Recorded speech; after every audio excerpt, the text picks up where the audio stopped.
Welcome to another edition of Fourth and Pain, the only pro football and pro wrestling show to be hosted by an NFL player and a weight loss champion. That is Redskins defensive end Adam Carriker. Hold on. Give me a minute. I got two of them for you today. Two. I'm a one-man band, baby.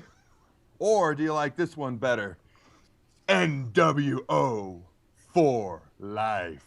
Which air guitar you like better, Chuck? Dude, there is no question. NWO all day.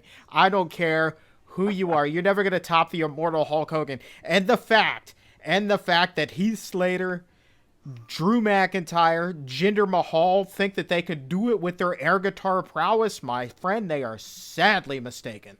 Real quickly, 3-on-1 handicap match. Hogan in his prime versus a three-man band in an elimination tag match. Who wins? Dude, I will give you a midget impersonating Hulk Hogan will win that match every day of the week. Why? Because it's the three-man band. You know what? Three jobbers don't make one wrestler. Just saying. I mean, first of all, I know that you are a huge fan of the Rhodes Scholars, and that appears to be falling by the wayside now. I wasn't a huge fan of the Road Scholars. I'm a huge fan of Damien Sandow. I love the way he holds the mic like a I don't know, some sort of wine glass. I love the way he does his little curtsy, his little cartwheel. You're welcome. Obviously, I stole that and used it on my weightlifting tip. I love the whole spiel. I don't love a lot of the snobs that have come through. Like when Triple H first came into the WWE, he was that rich snob. I was never a fan of that. Some other people have tried to do it in the past. I think Damien Sandow, for whatever reason, I really like it. And I think a lot of it is silence. I love that. And I love you're welcome. I just love those two lines. And I think that's what makes me a big fan of his. And I'm glad he won Money in the Bank. Well, before we move on to Randy Orton, I mean, do you see him now that he's got this future contract at a title shot? Do you see him being a viable champion for WWE? Is he ready for that? It's tough because when CM Punk won Money in the Bank, now think back when he won it, what was it, about 4 or 5 years ago, he came out and beat Edge on Raw after Batista had beat the crap out of Edge, and Edge is laying in the middle of the ring. He comes in, cashes Money in the Bank, and wins it. Now, it was a cool moment, and I was pretty jacked up, but as far as CM Punk being a legit champion at the time, I wasn't excited about that. That's kind of how I feel about Sandow. I think he'll get to that point. I think when he cashes it in and most likely wins, it will be cool. But I just don't think he's going to be a long-term champion. Well, real quick, we should mention this week we were going to release, this is off topic, but real quickly, if people were looking for our WWE defense, because we released our offense last week, we said we were going to release the defense this week.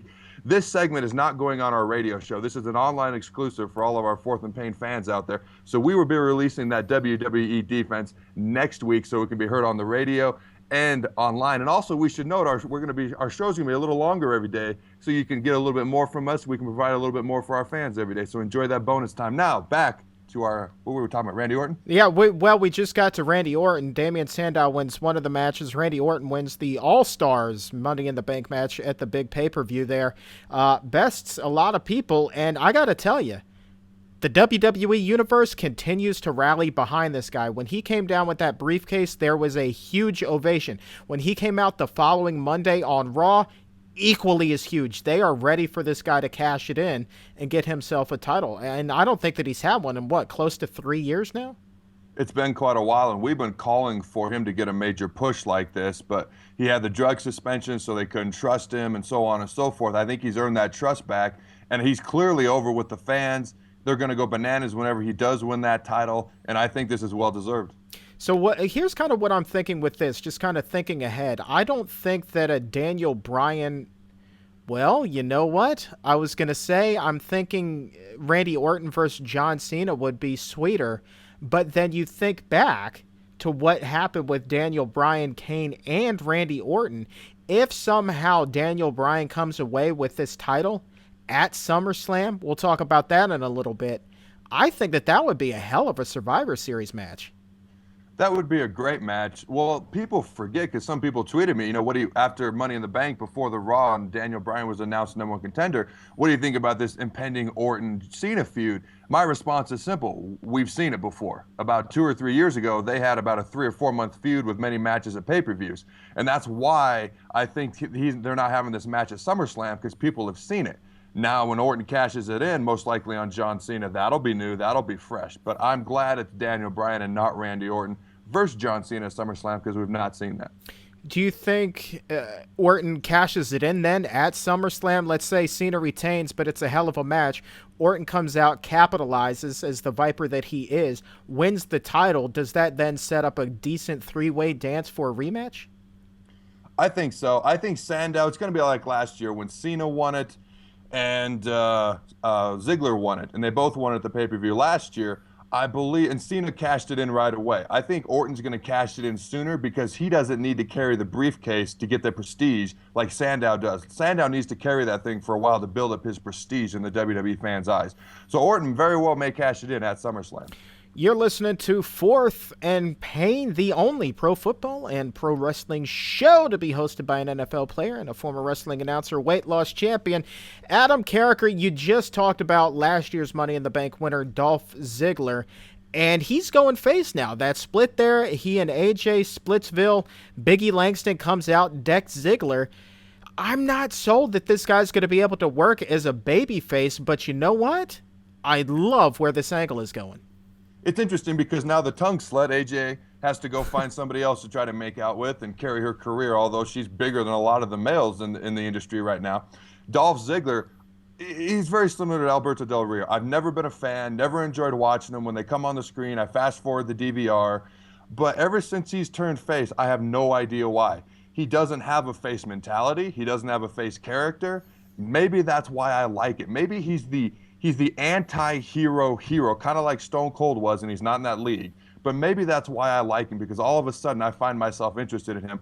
Unlike when Del Rio was a heel, I didn't like him. He was a face, I didn't like him, and I don't like him back as a heel. But for some reason, Ziggler's got my attention now. Well, he's going to be a tweener here until this feud gets settled between he, AJ, and Biggie Langston. But I think as soon as that is kaput, as soon as that run's been exhausted, he has to revert back into heel form. He is not going to be a long-term babyface. I don't think he's a short-term babyface. He's what we call, like I said, a tweener, and that's that anti-hero that you were just talking about. He's in between a face and a heel. That's called a tweener.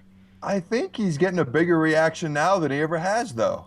How is he going to sustain it? He's not going to. The fans, he Stone got Cold over. did. He's not Stone Cold, but he's the anti-hero that Stone Cold was. I'm just saying, for the first time ever, I'm interested in him. I've never been interested in him. Well, the comparison of Dolph Ziggler to Stone Cold is similar to an article comparing Jim Zorn and Mike Shanahan that I read this week on 1067thefandc.com. Plug for you, CBS. So here's my other question moving forward. We can talk about Ziggler all day, but I want to circle back to Daniel Bryan and John Cena. This is not your typical feud. It wasn't something that was spawned out of hatred. One man didn't do anything to the other. Daniel Bryan just comes out and he's got himself a title shot because John Cena picks him out of the WWE roster. So how are they really going to build this storyline without that kind of backstory of hate?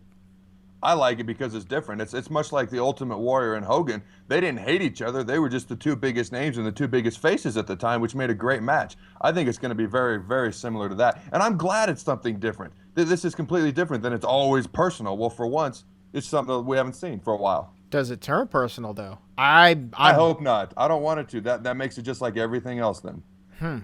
I hope not. That's me. Let's talk about. We got a minute. Let's talk about Brock Lesnar, CM Punk, Paul Heyman real quick. Dude, this is a phenomenal feud that's happening. I mean, Paul Heyman just does the ultimate heel turn, completes it on CM Punk at the pay-per-view.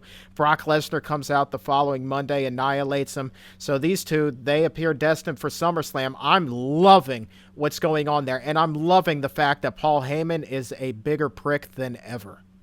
I couldn't agree with you. I have nothing to add. This is great. I love watching CM Punk and Paul Heyman go at each other on the mic. Two greats on the mic. Can't even. Lesnar, the beast, Brock Lesnar comes out, throws him around. This is going to be an epic feud to watch all the way up to SummerSlam. By far and away the most entertaining thing on WWE right now, in my opinion, unlike current champion Alberto Del Rio, who does absolutely nothing for me, and frankly, I'm hoping Sandow cashes in sooner rather than later. I couldn't agree more. And then the Wyatt family, real quick, 20 seconds or less. Your opinion on this? I love the vignettes that they had on Raw leading up to their debut, and I'm really kind of liking the way that they come out with that eerie, darked out arena with the lantern, and they all got their big West Virginia mountain boy beards. I'm kind of digging this, man. What do you think? I love it. I love it. I'm waiting for the impending feud that's going to happen with the Shield, maybe a few months down the road as they get bigger and bigger. One critique: the guy with the lamb's face, he needs to leave that on longer because the lights go on, he rips it off, and then you don't even see it anymore as they beat the crap out of whoever they're beating the crap out of. Leave it on longer. That would make it even more eerie. I like it if he would wrestle the match in the lamb's face. That's what I'm saying. Leave it on. Rey Mysterio wears a mask. Sin Cara wears a mask. There's no shame in wearing the lamb mask. I completely agree. I'm glad we're on the same page. Hey, be sure to check out fourthandpain.com each and every weekday, 1 o'clock for fresh content. And subscribe to this here YouTube channel. There is a subscribe button in the upper left corner of this very video. And follow us on Twitter at fourthandpain. And we are fresh out of time, my man. Thank you so very much for believing in our weirdness. I'm Chuck Carroll.